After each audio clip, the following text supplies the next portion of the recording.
La Voz del Derecho presenta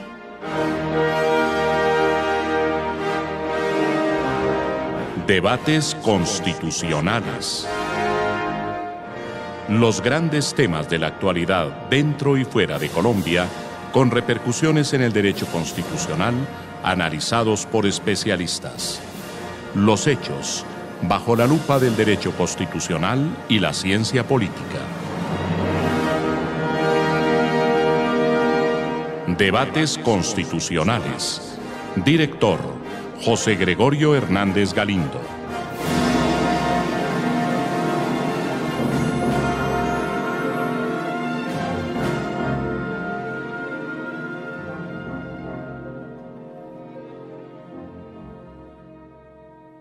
Presentamos un cordialísimo saludo a todos los oyentes y seguidores de La Voz del Derecho, dentro y fuera de Colombia. Esta es una entrega más de Debates Constitucionales. Vamos a tratar hoy sobre un tema de la mayor importancia y de gran actualidad. ¿Debe el presidente de la República sancionar o no el proyecto de ley estatutaria para la Jurisdicción Especial de Paz, JEP? ¿Se debe acabar con la JEP, como han propuesto algunos? ¿O se debe estimular, como también lo han dicho otros? En fin, el tema hay que mirarlo desde la perspectiva constitucional y también desde la perspectiva política. Nos acompañan hoy la doctora Dione Alexandra Cruz, el doctor Enrique Saavedra Valdiri, el doctor Antonio José Rengifo, y en el audio está Andrés Rocha. Bienvenidos a Debates Constitucionales. Debo comenzar por recordar que la ley estatutaria es indispensable para todo lo atinente a administración de justicia, según lo ordena el artículo 152 de la Constitución. En su momento, aquí en este mismo programa, criticamos el hecho de que el presidente Juan Manuel Santos hubiera dado posesión a los magistrados de la Jurisdicción Especial de Paz, JEP, sin tener una ley estatutaria y sin tener unas normas de procedimiento. Se posesionaron prácticamente sin nada desde el punto de vista jurídico, únicamente el Acto Legislativo 1 de 2017 que creó la JEP y nada más. Y esto pues ha dado lugar a toda clase de situaciones tan complejas como la que se presenta, por ejemplo, con la solicitud norteamericana de extradición para alias Jesús Santrich. Ese apenas es un caso, pero hemos visto permanentes enfrentamientos entre la jurisdicción ordinaria y la Jurisdicción Especial de Paz, manifestaciones del fiscal general de la Nación, manifestaciones del gobierno, de los miembros del Congreso sobre el particular, y desde el punto de vista de la seguridad jurídica encontramos que no existe. Realmente en este momento no existe seguridad jurídica a ese respecto y la Jurisdicción Especial de Paz está actuando, pero sin contar con todos los elementos que sobre su organización y estructura debería tener, como lo establece el artículo 152 de la Constitución.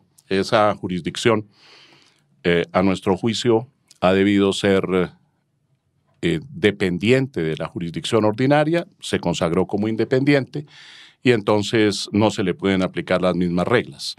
Pero bueno, vamos a entrar en el tema porque en los últimos días se ha generado un debate muy amplio acerca de si el presidente Duque él recibió ya la ley, está dentro del término que consagra la Constitución, recibió el proyecto de ley, que ya pasó por la Corte Constitucional en la revisión automática e integral que tiene la Corte Constitucional que adelantar, de acuerdo con lo previsto en el artículo 153 de la Constitución.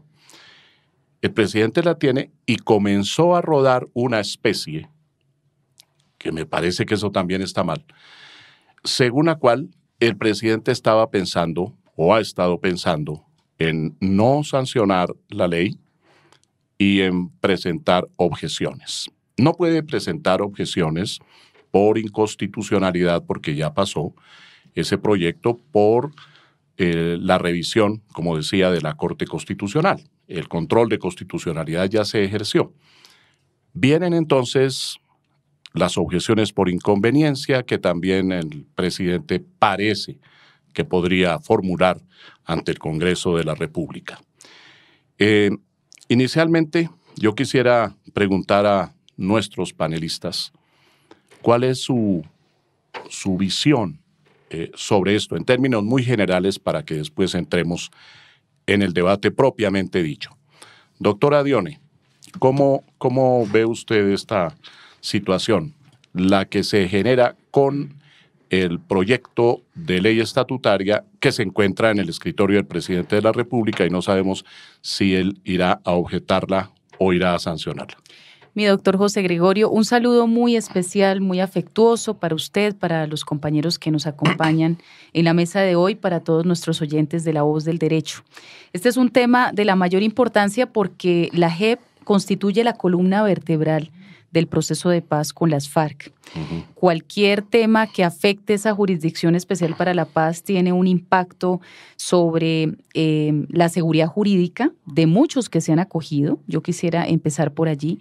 Son 10.000 desmovilizados de las FARC quienes suscribieron actas para ser amnistiados y escuchados también por la JEP sobre ese principio de verdad que es el principio orientador de la Justicia Especial para la Paz. El contar la verdad es de alguna manera la garantía precisamente para que se conozcan los hechos que nos llevaron a este conflicto en el que duramos 60 años de nuestra vida nacional.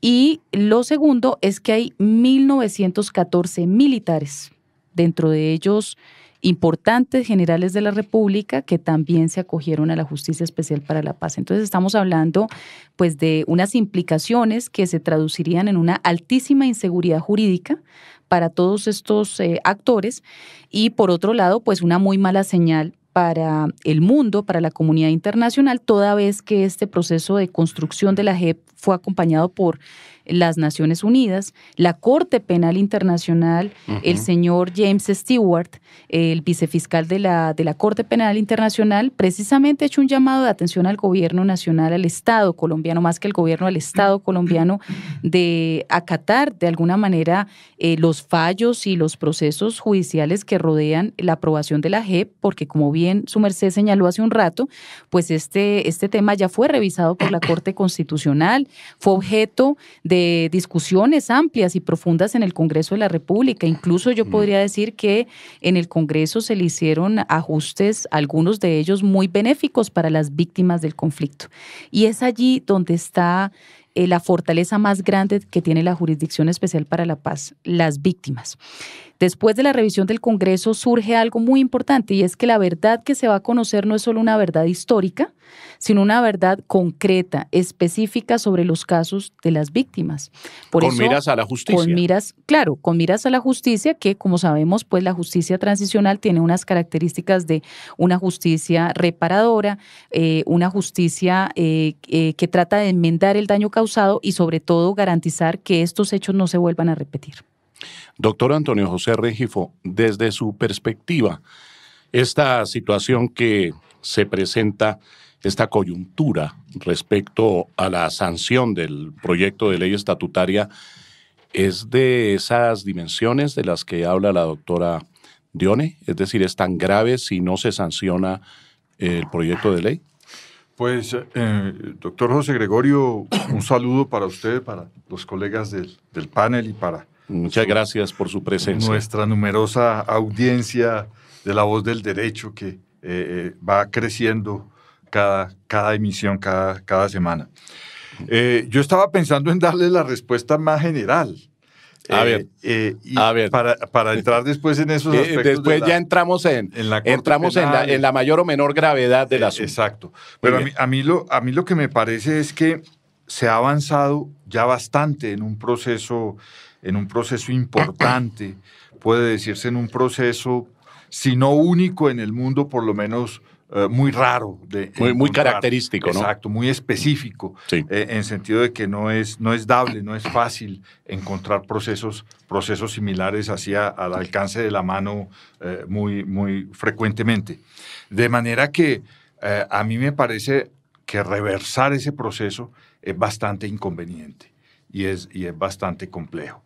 Ponerle freno de mano, ponerle unas modificaciones que están a destiempo, me parece a mí, y que están, eso es muy importante. Y que están fuera del contexto jurídico, en la medida en que, como usted lo ha evocado y nuestra colega Dione también, ya la Corte Constitucional hizo unos pronunciamientos. Entonces, yo en una palabra encuentro muy problemático. Devolvernos, problemático entrar a mediar, a sincronizar un poco eso cuando ya lo que hay es que no nos queda más alternativa que seguir. El pronunciamiento de la Corte Penal pues está indicando mucho, ¿no? Pero más adelante me referiré a ese punto, si usted me permite, desde luego.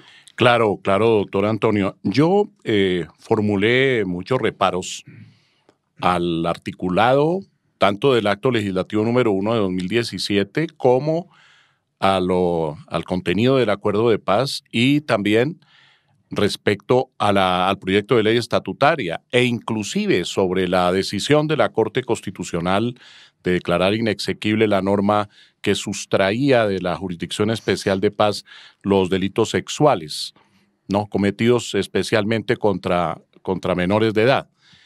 Y decía yo que pues eso era completamente descabellado, pero tengo que manifestar como demócrata y como jurista y como exmiembro de la Corte Constitucional que hoy por hoy tenemos que acatar ese fallo. Estemos de acuerdo o no, porque ese fallo de la Corte Constitucional ya hizo tránsito a cosa juzgada. Escuchaba yo al fiscal general de la Nación, doctor Enrique, diciendo el fiscal que, bueno, que había que revisar esa norma, que no es norma, es una sentencia que retiró del ordenamiento jurídico el texto. No estuve de acuerdo con la Corte, pero tengo que respetar lo que la Corte manifestó, porque pues, es una sentencia y las sentencias obligan al Estado, a todos los servidores públicos y a todos los particulares. Doctor Enrique Saavedra, su opinión. Bueno, doctor José Gregorio, primero saludarlo en esta primera participación de este año, agradeciendo nuevamente por la invitación y pues quiero aprovechar el aire para desearle feliz cumpleaños. Bueno, muchas gracias. Y enviarle un abrazo de mucho aprecio por su buen ejemplo y su amistad. Gracias. Ya entrando al tema, creo que usted pone los puntos clave sobre la mesa desde el punto de vista jurídico, que también tiene una implicación política, pero y se ha referido, digamos, ya en dos ocasiones a estos dos puntos que yo veo coyunturales frente a primero a las críticas que hizo el señor fiscal pidiéndole al presidente Duque que objete y que luego fueron secundadas por el expresidente Álvaro Uribe. Tenemos que la primera es exactamente esta objeción o eventual objeción presidencial al proyecto de ley estatutario de la JEP implicaría un enfrentamiento de poderes, porque toda vez que ese es el primer interrogante, tenemos que esta ley estatutaria, que es la ley 1922 del 2018, fue discutida en el Congreso, donde se pudieron presentar todos los reparos y modificaciones del caso. Después tuvo un control automático de constitucionalidad en la Corte Constitucional, que como usted lo dice, pues terminó con la sentencia C080 del 2018, en la que consideró que los delitos sexuales que habían sido excluidos de la ley original que fue aprobada no debían estar. Y ahora el presidente, después de que pasa por los dos otros órganos de las otras ramas del poder, la legislativa y la judicial, ahorita diría que se opone. Ese es el primer interrogante. Yo diría, en mi opinión, que esa eventual objeción presidencial que tenemos que esperar que, como el presidente Duque dijo, se tomará el plazo completo de los 20 días que tiene, no implicaría un enfrentamiento ni un desconocimiento de los poderes, en mi opinión. El solo hecho de formular la objeción por inconveniencia. Por inconveniencia, obviamente. Porque por inconstitucionalidad no puede. No puede. Ya, como usted dice, la sentencia C080 del 2018 es cosa juzgada constitucional. Sí. De manera que si usted y yo estamos en desacuerdo, como sé que lo estamos con las sentencias se pueden discutir, pero tienen que acatarse. Exacto. Pero sí, en cambio, como pues seguramente la opinión pública también conoce, la inconveniencia, que es la segunda causal que le da la posibilidad al presidente de la República para objetar una ley y no sancionarla, devolverla al Congreso.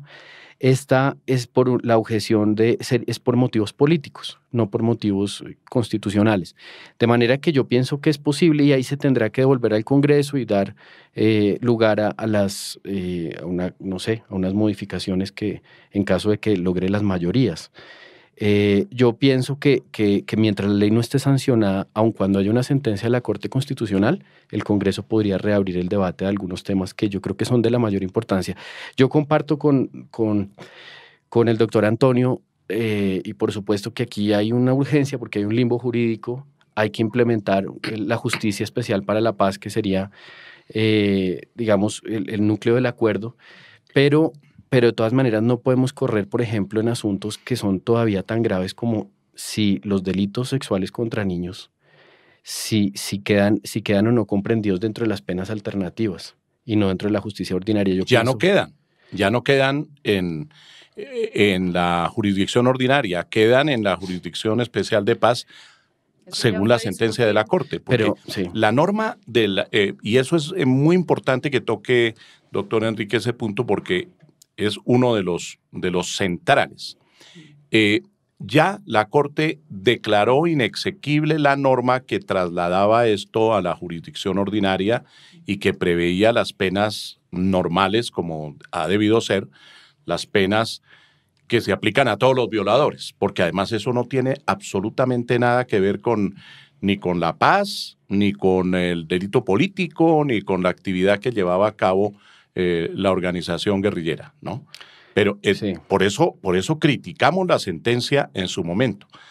Pero es una sentencia que ya ya deslindó en materia de administración de justicia y dijo que entonces eso va a la Jurisdicción Especial de Paz. Sí, doctor José Gregorio, está bien que sea constitucional, porque ya la Corte falló, pero es inconveniente, ¿sí?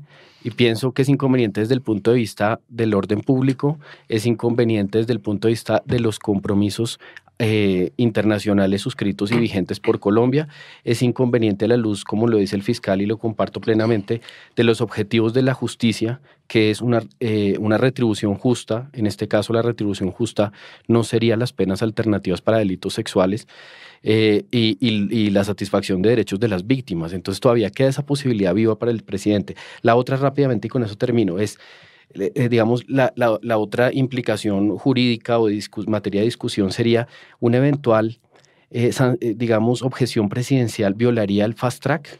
Entonces también se ha planteado eso.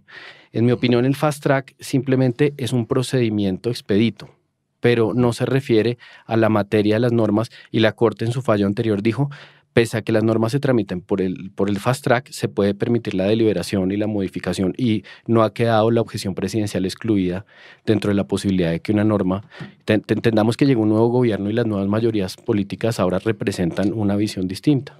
Bueno, sería en sesiones ordinarias, ¿verdad? Porque, de acuerdo con el artículo 153 de la Constitución, las leyes estatutarias solamente pueden tramitarse, pueden ser aprobadas en el curso de una sola legislatura, dice la norma. Y si es en una legislatura, estamos hablando de sesiones ordinarias. No se podría, por ejemplo, por parte del gobierno, estaría violando la Constitución si convocara a sesiones extraordinarias ahora para estudiar las posibles objeciones. Entonces, habrá que esperar hasta el 16 de marzo, por lo menos, para que las cámaras se pronuncien. ¿Cuáles serían las consecuencias de esa formulación de objeciones presidenciales? Primero, no entraría en vigor la ley. Pero segundo, estaría el Congreso en una de las siguientes hipótesis. Se las digo muy sencillamente. La primera, que en las cámaras, en ambas, se aceptaran las objeciones presidenciales con la mayoría de la mitad más uno de sus miembros, y si así ocurre, entonces tendrían que introducir, al aceptar las objeciones, al estar de acuerdo con el presidente, tendrían que introducir unas modificaciones que, según lo que dice el fiscal, o aquellas a que se refiere el fiscal, son materias de fondo. No sería algo puramente formal, No, serían modificaciones de fondo. Entonces, a mi juicio, tendría que volver a la Corte Constitucional para que la Corte Constitucional examinara los puntos de fondo que no miró antes porque apenas ahora estarían siendo introducidos por el Congreso. Por ejemplo, en esa materia de la impunidad de que habla el fiscal, en materia de los delitos cometidos después de la firma del acuerdo, o en el caso de los delitos sexuales, en fin, serían materias de fondo que tendrían que regresar a la Corte Constitucional. Ahora bien, también puede ocurrir que la Cámara de Representantes y el Senado de la República rechacen las objeciones presidenciales. Si rechazan las objeciones presidenciales con la mayoría calificada que prevé la Constitución, mitad más uno de sus miembros o de los miembros de una y otra Cámara, lo que ocurriría desde el punto de vista constitucional sería que el presidente tendría que sancionar la ley. Y si no la sanciona el presidente de la República, tendría que sancionarla el presidente del Congreso. El presidente de la República no podría presentar nuevas objeciones. Y entonces entraría a regir la ley porque el presidente tendría que promulgar en el diario oficial esa ley, la ley estatutaria. Pero hay una hipótesis también muy grave que se puede presentar, doctor Saavedra Valdiri, porque podría ocurrir que una Cámara aceptara las objeciones y la otra Cámara no las aceptara. En ese caso, lo que se prevé, y hay jurisprudencia de la Corte Constitucional al respecto, es el archivo del proyecto. Hasta ahí llegaría el proyecto. Se archivaría. Bueno, 3 hipótesis. A ver, doctora Dione. Adicionémosle el momento político, porque es muy importante tratar de entender la coyuntura en la que estamos y comprender esta situación, qué implicaciones tiene en términos de las elecciones regionales que se avecinan, porque no podemos ser aquí ingenuos y pensar que esto es un asunto puramente jurídico, no. Por eso estamos aquí, abogados, politólogos, tratando de discernir este tema. Lo primero es que el gobierno no cuenta con las mayorías ni de Senado ni de Cámara, ¿sí? Eso es el primer factor que tenemos que tener en cuenta. Lo segundo es que en este momento el Congreso está bastante ocupado discutiendo el proyecto de Plan Nacional de Desarrollo, nada menos y nada más. Y para ello, pues está plenamente organizado en las comisiones y haciendo todo el debate de un proyecto de plan de desarrollo que tiene 1.600 páginas. Entonces, y que tiene muchos problemas. Y que tiene muchos temas que seguramente, doctor José Gregorio, vale la pena hacer un programa específico sobre este importante tema. Porque hay muchas normas de las que introdujeron en ese proyecto que son francamente inconstitucionales. Por ejemplo. ¿No? Pero entonces eso hay que mirarlo después. El momento político. Entonces, probablemente este tema, en medio del tema plan de desarrollo y de la necesaria politización del país de cara a esta coyuntura electoral en las regiones, pues tenemos que analizar realmente cuál va a ser el nivel de prioridad que tiene la discusión sobre este proyecto de ley. Y como el gobierno no goza de esas mayorías, pues esto puede entrar en un tremendo berenjenal, permítanme el término, o sea, una discusión realmente llena de objeciones, de dilaciones, y mientras tanto, la JEP tiene que continuar su trabajo. Entonces, la JEP va a tener muchísima discrecionalidad, los magistrados, para poder resolver esos casos, y yo sí pensaría que lo mejor sería sujetarnos a derecho, a lo que dice la norma, lo que dice la ley específicamente, porque eso es, digamos, lo que caracteriza a los estados constitucionales modernos, ¿no? El estar sujetos al derecho. Entonces, al permitir eso, yo creo que entramos en un momento en el que, además del limbo jurídico, pues la discrecionalidad se nos aumenta. Yo simplemente quisiera dejar ahí, el presidente tiene 20 días hábiles, esos 20 días hábiles se terminan el día 10 de marzo, doctor José Gregorio, el 10 de marzo el presidente Duque, y él ha anunciado que se va a tomar todos los días. Está un comité jurídico con importantes juristas analizando cuál va a ser la postura del gobierno nacional, pero hay temas en los que ya la justicia especial, la norma, la misma Corte Constitucional, pues ha venido discutiendo, hace un rato que su merced indicaba, pero el otro sobre el tema de aquellos delitos que se cometen después del famoso 1 de noviembre del 2016, sobre eso ya se había dicho que cualquier cualquier delito que se cometa después de ese momento entra a la jurisdicción ordinaria. No entiendo por qué volvemos a ese aspecto otra vez y otra vez cuando ese caso está claro.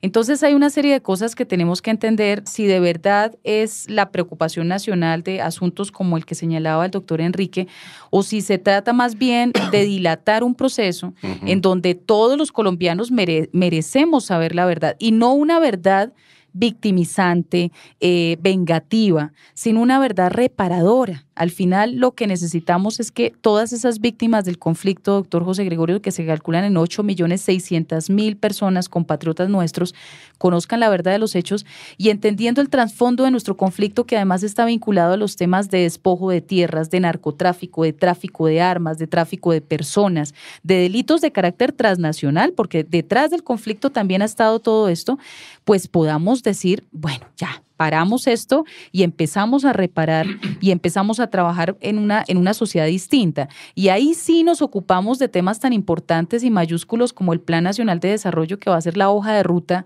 de 4 años, ¿cierto? En donde necesitamos apuntalar los temas que el proyecto de plan, por lo menos en su parte dogmática, anuncia, los temas de la equidad, de la legalidad, todos estos asuntos que son tan importantes. La norma del artículo 200 de la Ley Quinta de 1992. Discrepancias entre las cámaras. Cuando una cámara hubiere declarado infundadas las objeciones presidenciales por el gobierno a un proyecto de ley y la otra las encontrare fundadas, se archivará el proyecto. Doctor Antonio José Rengifo, su perspectiva sobre este tema.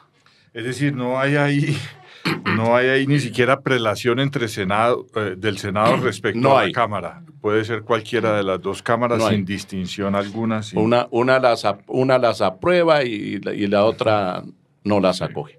Y ahí sí podría ocurrir que la mayoría en el Congreso se formara, por ejemplo, en el Senado, y se pusieran de acuerdo tanto los partidarios del proyecto de ley como los no partidarios, y rechazaran las objeciones, y entonces viniera en la Cámara de Representantes acoger las objeciones. Se archivaría el proyecto. Doctor Antonio. Doctor Hernández, yo quisiera referirme al valor jurídico que tiene el pronunciamiento de la Corte Penal Internacional, ¿no? Sí, muy importante. Sí. Me parece necesario empezar por precisar que Colombia ingresó libremente, soberanamente al sistema de la Corte Penal Internacional. Así es. No es como oye uno, incluso analistas serios, bueno, ya no tanto, ya un poco menos. Ya no les creemos tanto. Diciendo que eso es una violación a la soberanía nacional. De ninguna manera, porque Colombia aceptó libremente, repito, soberanamente, ingresar al sistema de la Corte Penal. Y eso fue en la transición de los gobiernos Pastrana-Uribe. Sí. Estuvieron de acuerdo en el ingreso y hubo por parte del Estado colombiano la opción de acogerse a la cláusula que suspendía los crímenes de guerra por 7 años o el juzgamiento eventual de esos crímenes por 7 años, precisamente abriendo un margen para hacer una negociación de paz en Colombia que, como sabemos, pues no se produjo dentro de esos 7 años al menos. Hicimos una reforma constitucional. Sí. Claro que se reformó la Constitución para poder ingresar al Tratado de Roma. Claro que sí, así fue. De manera que no podemos reprocharnos ahora por haber ingresado a la Corte. No, es pues decir, claro que no. Eso es lo que quiero mencionar. Entonces, ese pronunciamiento de la Corte, proveniente de una instancia internacional, no es, y una corte internacional, no es una cuestión que sea opcional para Colombia. Eso es lo que yo quiero señalar. Hay ahí, me parece a mí, desde luego, guardando las formas jurídicas e incluso diplomáticas, pues la Corte no puede ser demasiado brusca en estos pronunciamientos, pero sí me parece a mí que hay un criterio de autoridad ahí, ¿no? Hay un criterio de autoridad marcando un referente en sentido de que hay que seguir avanzando en la Justicia Especial para la Paz. De manera que estamos ante una situación también muy interesante en sentido de que jurídicamente constituye un precedente. Yo no quisiera poner en competencia, digamos así, la Corte Constitucional con la Corte Penal, pero ya la Corte Penal estuvo, pues, como hemos mencionado, a favor de esa justicia especial y ese pronunciamiento viene a ser corroborado por la Corte Penal Internacional. En ese sentido, y concluyo, me parece que el gobierno está ante una disyuntiva bastante delicada en ese sentido, es decir, en la perspectiva del derecho internacional. Ya el Procurador General de la Nación, el doctor Fernando Carrillo, también intervino en estos días y manifestó que a su juicio el presidente de la República debe proceder a la sanción del proyecto de ley estatutaria. Frente a lo que decía la doctora Diones sobre el momento político y la actitud en el Congreso, que va a estar desde luego ocupado con el plan de desarrollo y con otros asuntos, pues hay un artículo de la Ley Quinta del 92 y viene de la Constitución. El presidente de la República podría ubicar este asunto en el primer lugar del orden del día. El presidente de la República, artículo 191, podrá solicitar trámite de urgencia para cualquier proyecto de ley. Y en este caso sería trámite de urgencia para estudiar las objeciones, pero desde luego en sesiones ordinarias. Y lo podría poner en el primer lugar, pero no sé si el Congreso entendería la importancia de pronunciarse rápidamente. Y lo que sí es claro es que en el Congreso no podrían modificar, a propósito de las objeciones, lo dicho por la Corte Constitucional en la sentencia. Doctor Enrique. Bueno, hay varios temas que voy a tratar muy rápido. Primero, ¿cuáles son esos motivos de inconveniencia? Si realmente existen o es una razón para dilatar. Yo veo que sí existen. Primero, la doctora Dione tocaba un punto importante y es, si ya quedó definido que después de el 1 de diciembre del 2016, los delitos que cometan las personas que están inscritas dentro de la JEP ya se tramitaría por la justicia ordinaria y las demás estaba claro que se haría mediante la justicia especial para la paz, pues es que los puntos que han venido o han sobrevenido en el debate son el tema de los delitos continuados, que en el tema de los delitos continuados se supone que como, para ilustrar a la gente, un secuestro que inició antes del 1 de diciembre del 2016 y se prolongó y sigue vigente, desaparición forzada y otros delitos similares que son continuados, entonces como se cometieron o empezaron antes de esta fecha, entonces son delitos que a pesar de la gravedad y de que se siguen cometiendo, a ver, yo pregunto, ¿cuál es el objetivo de un proceso de paz? Si no es la enmienda moral de los que se someten a la justicia y quieren reparar a la sociedad, ¿por qué lo siguen cometiendo todavía o lo siguieron cometiendo con posterioridad a la firma del acuerdo del Teatro Colón? Otro aspecto que ha dado lugar mucho, es decir, esto sería inconveniente acatar la ley tal cual y por lo tanto podría ser objetada. Lo otro sería, hubo un acto legislativo el año 2015 que fue el primer acto legislativo para acondicionar la Constitución a los estándares de justicia. Sí, el marco jurídico para la paz. El marco jurídico para la paz que luego fue modificado por el acto legislativo 1 de 2017.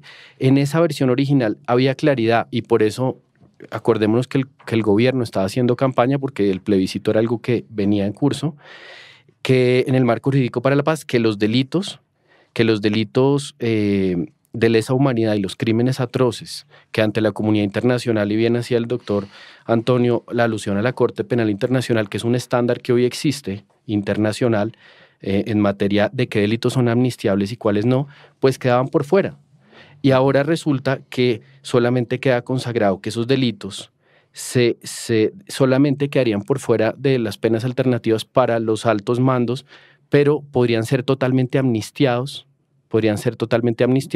para la tropa que ejecutó materialmente esos delitos. Estamos hablando de delitos sumamente graves. Entonces, los del secretariado, los del Estado Mayor de las FARC, o militares también que cometieron delitos de lesa humanidad o crímenes atroces, pagarían alguna pena, que podría ser las de la JEP, las que se pactaron, pero la base de la tropa quedaría impune. Entonces esto implica pues digamos un riesgo frente a los estándares internacionales de justicia. Acordémonos que en el sistema de la Corte Penal Internacional son imprescriptibles y que el fiscal hoy tenga una opinión jurídica es muy respetable, muy válida, pero entendamos que los fiscales tienen un término, un periodo que se termina, después llegará otro fiscal y que los que van a mirar en el fondo los asuntos son los jueces o magistrados de la Corte Penal Internacional que podrán tener posteriormente otra visión diferente. Si hay impunidad.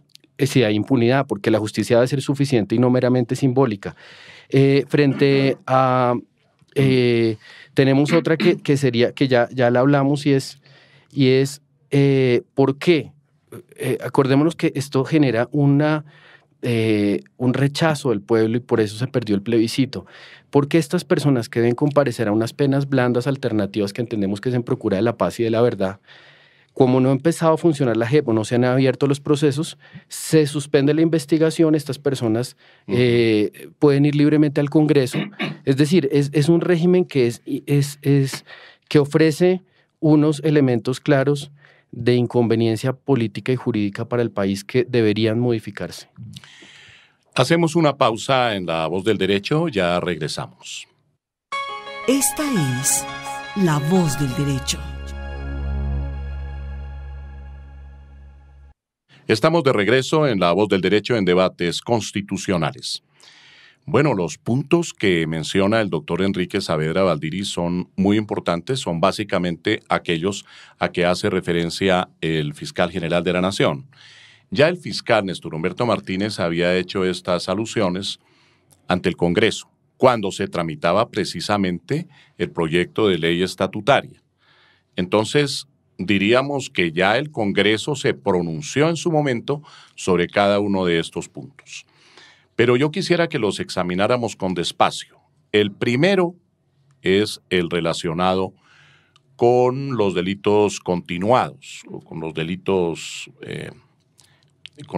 que, como el secuestro, se comenzaron a perpetrar antes de la firma del acuerdo del Teatro Colón, antes del 24 de noviembre de 2016, se siguieron cometiendo esos delitos y hoy muchos de ellos todavía pues no sabemos qué ha pasado con los secuestrados.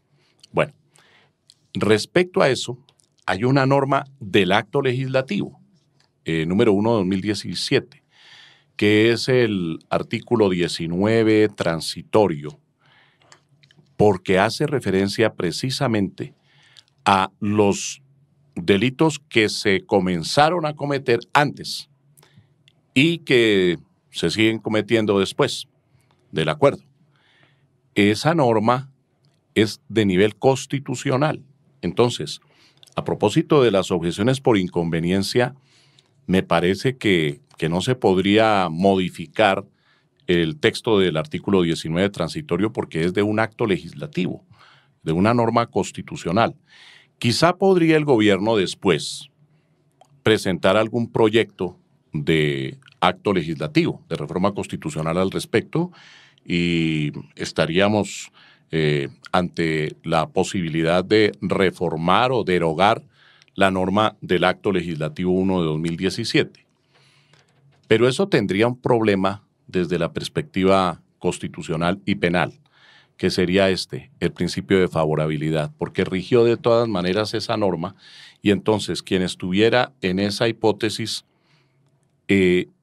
ante la nueva disposición constitucional que resultara, ¿operaría allí el principio de favorabilidad o no? Parece que sí, operaría. Y entonces, por ejemplo, una persona como Jesús Santrich, si la JEP decide que Jesús Santrich puede acogerse a la Jurisdicción Especial de Paz porque el delito de narcotráfico comenzó a cometerse antes de la firma del acuerdo y siguió cometiéndose después de la firma del acuerdo, si llegara a esa conclusión la Jurisdicción Especial de Paz, pues él iría a la Jurisdicción Especial de Paz, de acuerdo con el artículo 19 transitorio del acto legislativo número 1 de 2017. No cambiaría su situación por una nueva norma constitucional que revocara o modificara el acto legislativo, porque él podría acogerse perfectamente al principio de favorabilidad. Pero los quiero escuchar sobre este particular, doctora Dione, doctor Antonio y doctor Enrique. Yo creo que los retos más grandes que tiene la nación colombiana, después de todo lo que nos ha pasado en la historia, es construir confianza en las instituciones. Construir confianza sobre la Justicia Especial para la Paz, sobre sus integrantes, sobre la calidad de sus magistrados. Cuando yo escucho al doctor Enrique, lo que percibo es que no hay confianza en el tribunal, en la justicia, en las salas, en su trabajo. Y yo aquí quisiera apelar a esos procesos que se han surtido de selección de esas hojas de vida.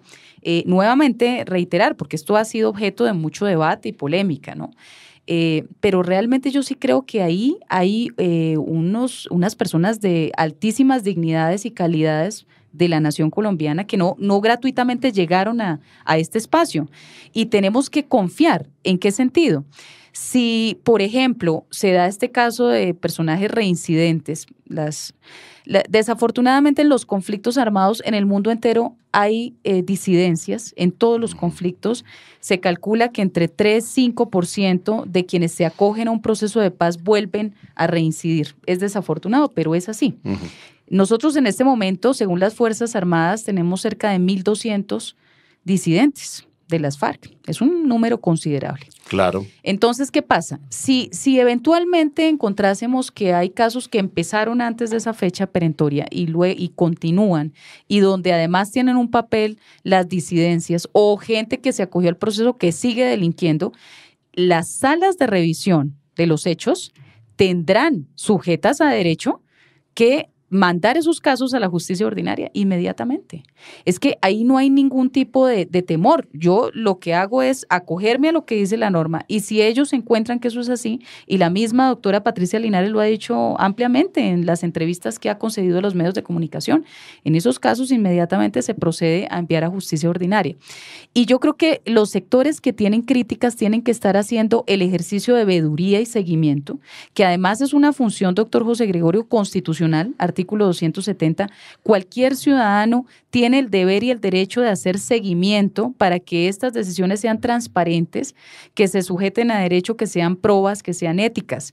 Y yo quiero invitar a esos sectores críticos a que de verdad hagamos esa oposición responsable, que yo creo que también blinda los procesos y fortalece las instituciones. Doctor Enrique. Iba a hablar el doctor Antonio. Le cedió la palabra porque el tema es de carácter específicamente constitucional, y como usted lo ha planteado, me parece que es importante que entre los dos conversen sobre el tema. Muchas gracias. Bueno, lo primero es que no se trata de una falta de credibilidad en los magistrados de la JEP, hay que presumir la buena fe y efectivamente son personas preparadas.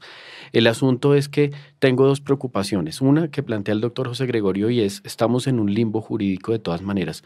Y tú también lo planteabas, doctora Dione, porque si esto se demora y siguen las investigaciones de la JEP, ¿con base en qué norma, que todavía no está vigente, se van a hacer, si suponiendo que se devuelva al Congreso, las objeciones presidenciales? Pero también me preocupa mucho que esto pase sin los estándares necesarios, y el problema aquí no es de personas. Esperamos que las personas obren bien. El problema es de la misma norma, que tiene unos vacíos muy complejos y que, por ejemplo, está mandando un mal mensaje a la sociedad en que, si bien quedó comprendida la generosidad del gobierno pasado en dejarlos participar en política pese a participar en crímenes de lesa humanidad, por lo menos que las penas no se suspendieran, sino que una vez que se creara la Justicia Especial para la Paz, las personas se sometieran a la justicia, cumplieran las penas y después sí pudieran ejercer política. Son una serie de reparos que son de la propia norma y no de las personas. ¿Y cómo estaría, doctor Enrique, a ese respecto? ¿Qué papel estaría jugando la sentencia de la Corte Constitucional, que se demoraron casi un año en entregarnos el texto de la sentencia, una sentencia voluminosa? Pero la Corte no hizo un examen detenido de estos puntos. Declaró la exequibilidad, pero no nos arroja mayor claridad. Es decir, la sentencia de la Corte no nos aportó mucho, ¿verdad? Sí, doctor José Gregorio. Y pues es que la verdad, yo ya volver sobre la historia no sería el objetivo, pero efectivamente estábamos en un gobierno donde las cosas pasaban de tenían las mayorías suficientes en el Congreso, los magistrados de la Corte no veían suficientes reparos, pese a que había un sector de víctimas muy importantes que hoy en día está representada por la Corporación Rosa Blanca, que fueron excluidas del proceso, que mostraron sus argumentos y sin embargo la Corte pues simplemente aprobó, y sobre todo bajando los estándares frente a delitos sexuales y especialmente delitos sexuales de menores. Yo lo que veo es que en todos los escenarios que usted propone, el escenario primero, que se objete y que la objeción sea finalmente que el Congreso ratifique su aprobación y el jefe del Congreso tenga que firmar el proyecto, que efectivamente la ley sea modificada y tenga que volver a la Corte Constitucional por aspectos de fondo, o que toque archivarse.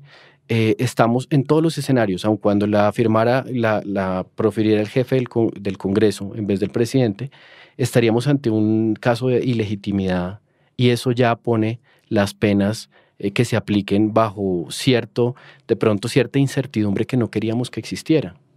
Pero la sentencia de la Corte ya habría quedado en firme. Y entonces, por ejemplo, el tema de los niños violados o el de los delitos sexuales, pues ese ya quedaría dilucidado por la sentencia de la Corte. Y habría que hablar del acto legislativo número 1 de 2017 para los efectos de las otras objeciones del fiscal. Pero quiero escuchar a este respecto también al doctor Antonio José Rengifo. Doctor Hernández, yo quiero poner un poco en perspectiva la cuestión.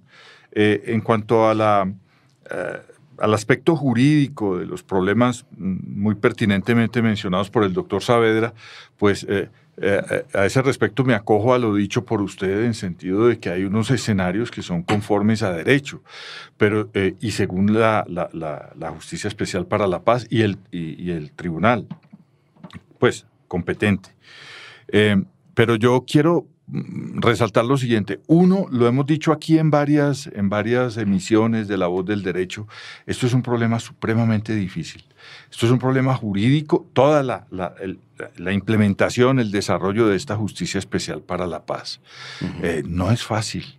En eso todos debemos estar de acuerdo y repito, lo decíamos aquí desde el comienzo. Pero al punto a donde voy específicamente es a lo siguiente.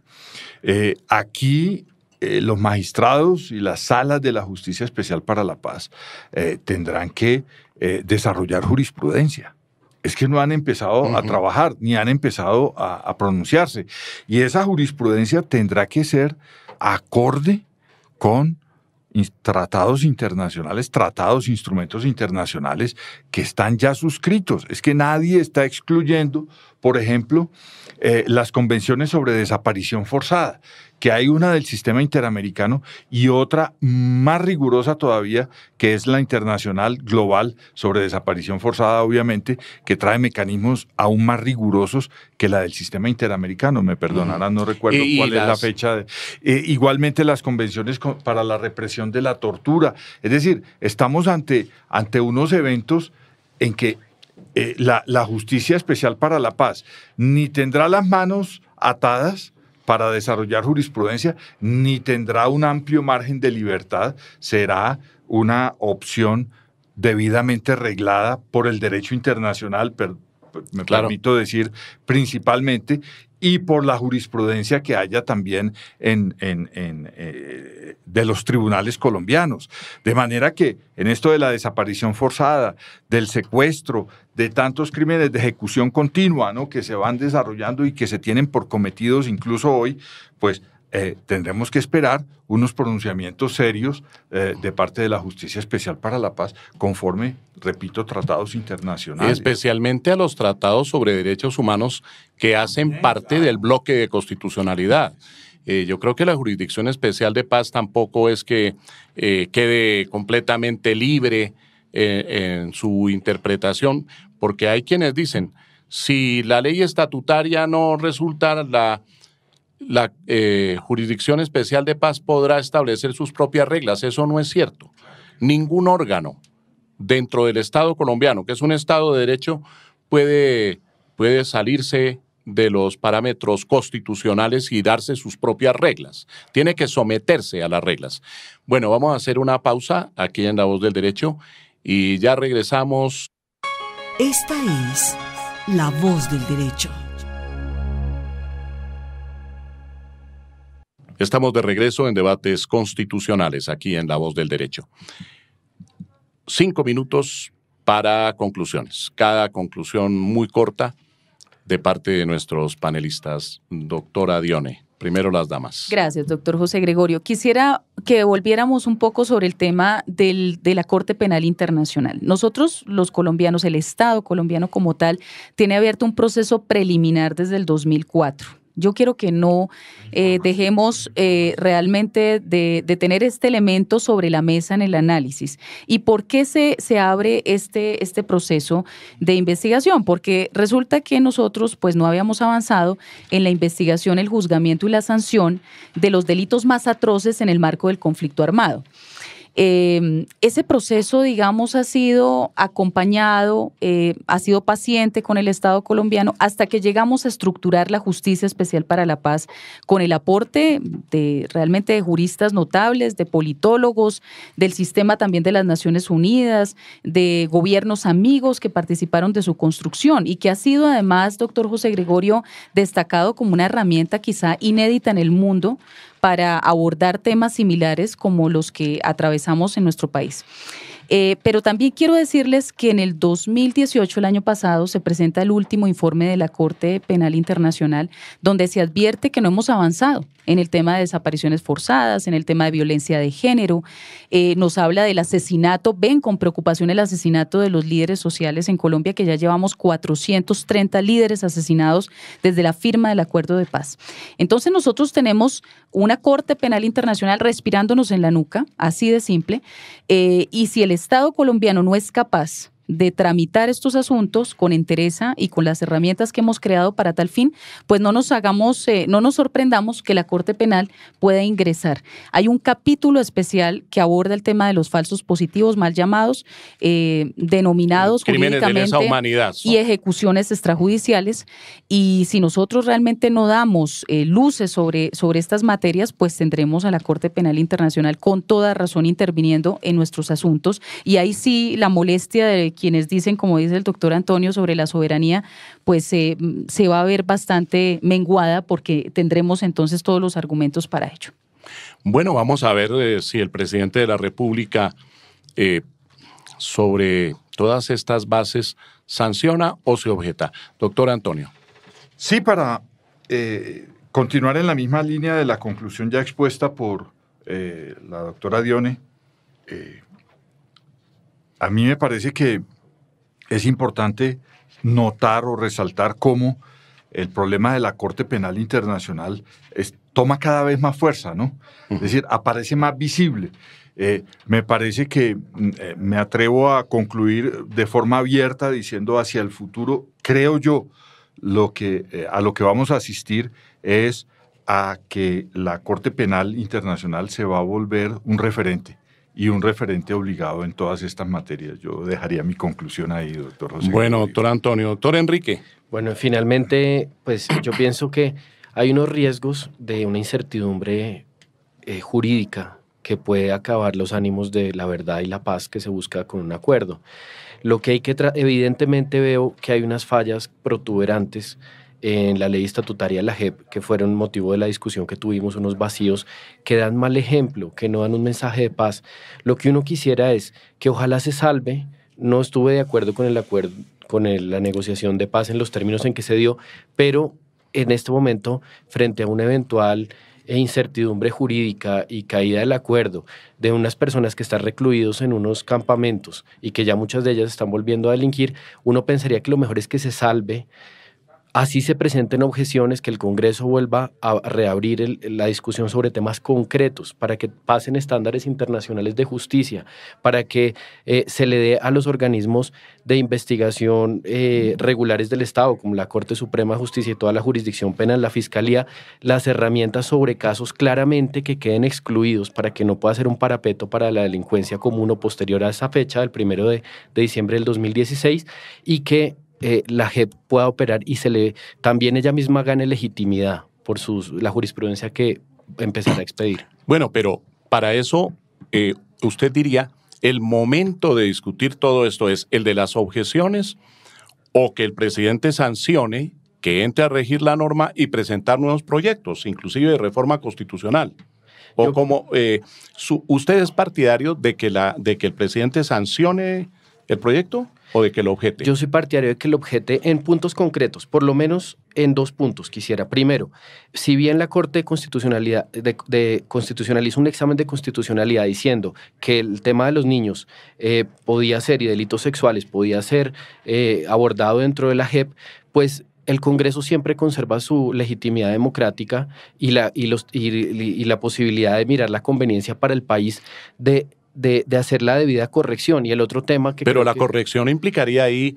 Una modificación. Una modificación de la sentencia. Y la sentencia es cosa juzgada constitucional.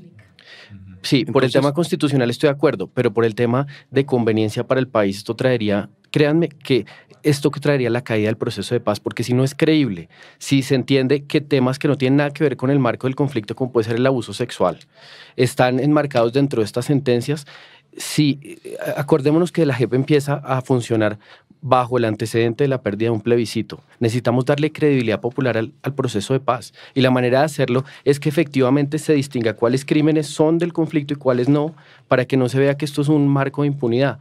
Entonces, de manera que entiendo su argumento, doctor José Gregorio, la Corte Constitucional es el organismo especializado para dirimir la controversia constitucional, pero el Congreso siempre puede reformar por motivos de conveniencia o simplemente porque representa las mayorías políticas.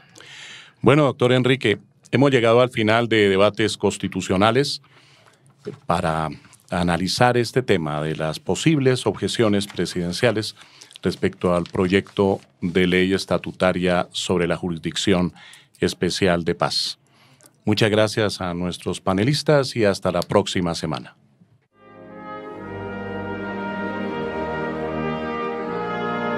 La Voz del Derecho presentó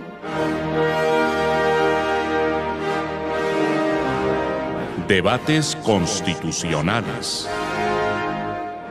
Los grandes temas de la actualidad dentro y fuera de Colombia, con repercusiones en el derecho constitucional, analizados por especialistas. Los hechos, bajo la lupa del derecho constitucional y la ciencia política. Debates constitucionales. Director: José Gregorio Hernández Galindo.